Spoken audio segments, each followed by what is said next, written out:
ওসমান হাদির আহত হওয়ার দিনে গতকালই একটা গুরুত্বপূর্ণ খবর আমাদের রাজনীতির জন্য এসছে। সেটা হলো জনাব তারেক রহমান দেশে ফিরছেন 25 ডিসেম্বর। খুবই গুরুত্বপূর্ণ, খুবই খুবই গুরুত্বপূর্ণ একটা ঘটনা। এটা নিয়েই কথা বলতে চাই। তার আগে আমি ভিডিও যখন রেকর্ড করছি তখন পর্যন্ত জনাব ওসমান হাদির অবস্থা নিয়ে কয়েকটা কথা একটু বলা দরকার। আমরা তার অস্ত্রোপচারের পর ঢাকা মেডিকেল কলেজে তাকে প্রাথমিক অস্ত্রোপচারের পর এভার কেয়ার হসপিটালে নেওয়া হয়েছে একটু এক্সট্রা কেয়ার নেওয়ার জন্য। যতটুকু জানা গেছে তার বুলেট তার ব্রেইনের খুব মেজর অংশে ঢোকেনি, কিছু একটা অংশকে ছুঁয়ে বেরিয়ে গেছে। যদিও প্রচুর ব্লিডিং হয়েছে, ব্রেইন টিস্যু ড্যামেজড হয়েছে এবং উনি খুবই ক্রিটিক্যাল অবস্থায় আছেন, এটাও ফ্যাক্ট। আমরা আশা করব, আমরা কামনা করব, আমরা আমাদের প্রার্থনা করব হাদি ফিরে আসবেন, হাদিকে ফিরে আসতে হবে। আমরা আমাদের সর্বোচ্চ প্রার্থনা, সর্বোচ্চ চেষ্টা তো চলছেই এবং রাষ্ট্র প্রয়োজন হলে তাকে এয়ার অ্যাম্বুলেন্সে যদি স্টেবল অবস্থা হয় বিদেশে চিকিৎসার জন্য পাঠাতে প্রয়োজন হলে সেখানে পাঠাতে হবে। উনি ফিরে আসবেন আমরা আশা করি। একটা অপ্রীতিকর ঘটনার ভিডিও আমাদের সামনে আসলো, সেটা হচ্ছে বিএনপি নেতা জনাব মির্জা আব্বাস ঢাকা মেডিকেল কলেজ হসপিটালে গিয়েছিলেন দেখতে হাদিকে। সেখানে ডাকসু নেত্রী, ডাকসুতে নির্বাচন করেছেন জুমা, তাকে দেখা গেল অত্যন্ত কঠোর এবং বাজে ভাষায় জনাব মির্জা আব্বাসকে বাধা দিচ্ছেন সেখানে যাওয়ার ক্ষেত্রে। মানে আমাদের কয়েকটা কথা একটু মনে রাখা দরকার। সেটা হচ্ছে মির্জা আব্বাস জনাব হাদির আসনেই নির্বাচন করছেন। মানে কেউ কেউ বলছেন এবং জামায়াতের দিক থেকে, ছাত্র শিবিরের দিক থেকে অনেককেই জনাব মির্জা আব্বাসকে ব্লেম করে স্ট্যাটাস দিতে দেখা গেছে।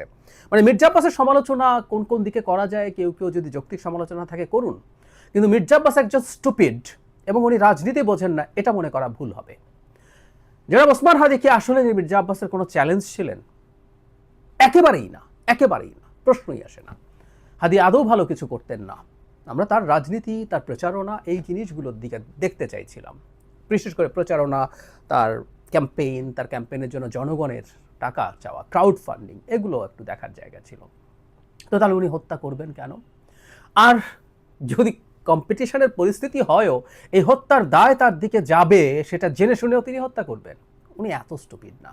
মানে জামায়াত এবং শিবিরের একটা অংশ এবং জুমা সম্ভবত ইনকিলাব মঞ্চে ছিলেন একসময়, তাদের এই প্রবণতা, এই মানসিকতা অত্যন্ত নিন্দনীয়। আমি গতকালই একটা ভিডিওতে বলেছি যে আমরা নিজেদের মধ্যে যেন অন্তত কাদা ছোঁড়াছুড়িটা আপাতত না করি, কারণ এটা একটা বিরাট ঘটনা। ওসমান হাদিকে যখন টার্গেট করে কিলিংয়ের চেষ্টা করা গেছে তখন কে সেফ থাকবে? সমন্বয়করা আছেন যাদের উপরে অনেকের ক্ষোভ আছে, বিশেষ করে আওয়ামী লীগ এবং ভারতের কথা বলছি। নির্বাচন পিছিয়ে দেওয়ার একটা ষড়যন্ত্রের কথা শোনা যায়, আমরা কিছুটা জানি। এই চেষ্টা আছে, এই চেষ্টা থাকবে। সুতরাং আমাদের মধ্যে এই ঘটনাগুলো যেন না হয়। আমরা আবারও বলছি, আশা করি হাদি সুস্থ হয়ে আমাদের মাঝে ফিরে আসবেন। এবার আসছি জনাব তারেক রহমানের ক্ষেত্রে, আলোচনার ক্ষেত্রে। উনি 25 ডিসেম্বর দেশে ফিরবেন। আমি জানি না তারিখটা পূর্ব নির্ধারিত কিনা, হতে পারে এটা পূর্ব নির্ধারিত, হয়তো আরেকটু পরের দিকে তারা জানাতেন, কিন্তু জনাব হাদির আহত হওয়াটাই, গুলিবিদ্ধ হওয়াটাই আমরা নিশ্চিতভাবে বলতে পারি তাকে এই সিদ্ধান্তটা প্রকাশ করতে মোটিভেট করেছে।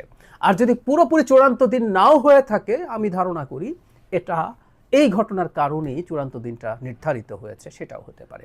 এভরিথিং ইজ পসিবল, বাট অত্যন্ত স্মার্ট, ব্রিলিয়ান্ট একটা সিদ্ধান্ত। ইয়াস, আমি মনে করি 25 তারিখ তিনি আসলে, আমি 25 তারিখের ব্যাপারে আমার যেটা অনুমান সেটা হলো ছুটির দিন। তিনি আসলে যখন তারিখ ঘোষণা করে আসবেন, ঢাকায় প্রচণ্ড জনসমাগম হওয়ার সম্ভাবনা আছে, সবার নিশ্চিতভাবেই বলা যায়। সো জনগণের যাতে সমস্যা কম হয়, তাই এইটা যেহেতু ছুটির দিন, ক্রিসমাস, সেই দিনটা একটা ভালো দিন এই বিবেচনায়। কিন্তু তিনি আসার সিদ্ধান্তটাকে আমি খুবই খুবই সিরিয়াসলি প্রশংসা করতে চাই, কারণ হাদির আহত হওয়ার সাথে সাথে নানানজন নানান কথা বলা শুরু করছেন। যারা তারেক রহমানও তো টার্গেট হতে পারেন, সমন্বয়কদের কথা বললাম। নির্বাচন কি অনিশ্চয়তার দিকে চলে গেল? নির্বাচন কি হবে? এই প্রশ্নগুলো ক্রমাগত যখন আসতে থাকবে, এটা আসতে পারত। এবং আমি প্রায় বলি এই কথাটা, শেখ হাসিনার সময় বলতাম, ভয় যেমন সংক্রামক, সাহসও সংক্রামক। সো ভয় সংক্রমিত হওয়া শুরু হতে পারত যে না, নির্বাচন তো হবে না মনে হয়। এবং আমি ধারণা করি এই ধরনের ঘটনারও দু একটা ঘটানোর চেষ্টা হতেও পারে। আমি জানি না তারা সফল হবেন কিনা। সরকার যদি এই ঘটনাটাকে খুব ভালো মতো ট্যাকল করতে পারে, অভিযুক্তদেরকে, আসামিদেরকে ধরতে পারে এবং দ্রুত বিচারের আওতায় নিতে পারে, তাহলে এই সম্ভাবনা কমিয়ে আনার সুযোগ হতে পারে। যাই হোক, এই সময় জনাব তারেক রহমান দেশে আসছেন। তিনি দেশে আসবেন কি আসবেন না, কেন আসবেন না, এটা নিয়ে প্রচুর জল ঘোলা হয়েছে।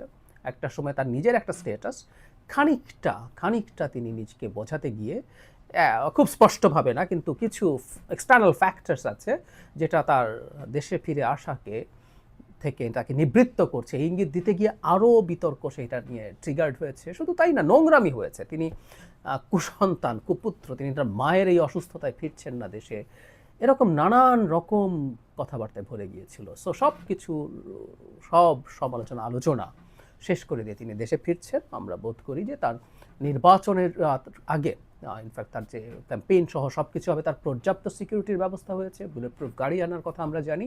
এর বাইরেও সরকার নিশ্চয়ই এবার বিশেষ করে ওসমান হাদির ঘটনার পর তার উপরে কতটা ঝুঁকি আছে সেটা বোধ করে তাকে প্রয়োজনীয় নিরাপত্তা, আমরা এসএসএফ এর কথা বলছিলাম, এসএসএফ এর আইন অনুযায়ী যে কাউকে এই ধরনের ভেরি ইম্পর্টেন্ট পার্সন ঘোষণা করে এসএসএফ এর নিরাপত্তা দেওয়া সম্ভব। সেরকম কিছু দিয়ে হলেও সেটা দিতে হবে। ইনফ্যাক্ট ওনার সুস্থ থাকা, বেঁচে থাকা, ওনার কোনো হামলার শিকার না হওয়া শুধু বিএনপি না, এই রাষ্ট্রের ভবিষ্যতের জন্য খুব গুরুত্বপূর্ণ ইস্যু হয়ে দাঁড়িয়েছে।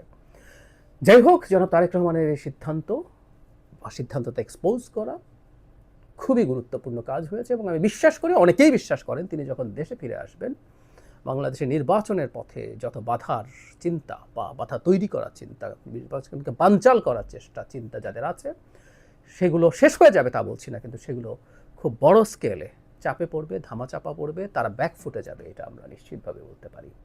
জনাব তারেক রহমান ফিরে আসুন, ফিরে এসে তিনি তার দলের নেতৃত্ব দিন, বাংলাদেশের ভবিষ্যতে একটা গণতান্ত্রিক সরকার গঠন করে সফলভাবে শেষ করে চালিয়ে বাংলাদেশের গণতান্ত্রিক ব্যবস্থাকে শক্ত ভিত্তির উপরে দাঁড় করানোর দায়িত্ব এই মুহূর্তে ওনার একটা গুরুত্বপূর্ণ রাষ্ট্রীয় দায়িত্ব তার উপরে আছে।